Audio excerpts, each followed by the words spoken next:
With the release of the hostages, does this signal that more could be released soon? Are we seeing progress on this front?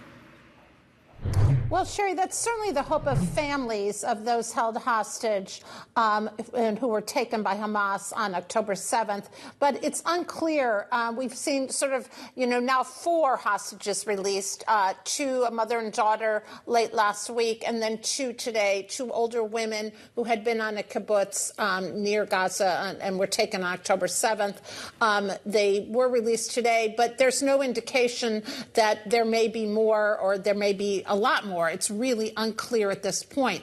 The U.S. and other Western nations are trying to encourage the Israeli government, that war cabinet with the Prime Minister Netanyahu at the helm, to really rethink the ground strategy, or certainly to delay any ground war, saying again that if there's concerns about getting in there to get hostages, they should really think about the strategy. And the longer that that kind of war is delayed, the more likely it may be that they are either rethinking it or calibrating that strategy, perhaps not looking to go so big into Gaza. Of course, there's a very real issue, too, about the brewing humanitarian crisis in Gaza and what could happen to civilians there if there were a ground war. We heard from John Kirby today. What has he got to say about deploying more U.S. forces to the Middle East?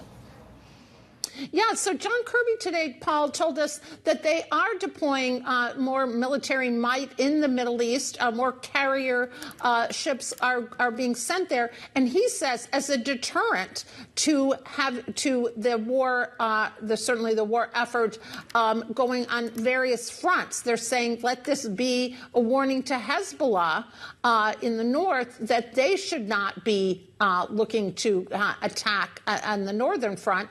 And again, the message is we don't want this to expand. So he's saying by having more U.S. military might there to support Israel, they're actually hoping that the war does not expand in the region. We continue to see aid trickling into Gaza through the Rafah border crossing. What do we know at this point about the potential ground invasion by Israel? Because the tone seems to be shifting about when that might happen.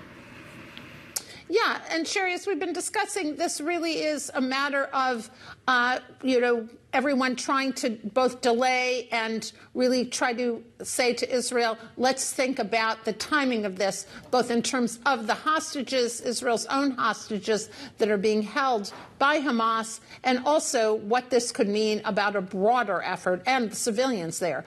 They're trying to get more aid into Gaza. It's difficult, and, so much is needed that the trucks that have been let in are only a trickle, but at least it's starting to come in, and the U.S. and other Western nations, including some other representatives of Western nations who are visiting Israel, are saying, let us get more aid into Gaza.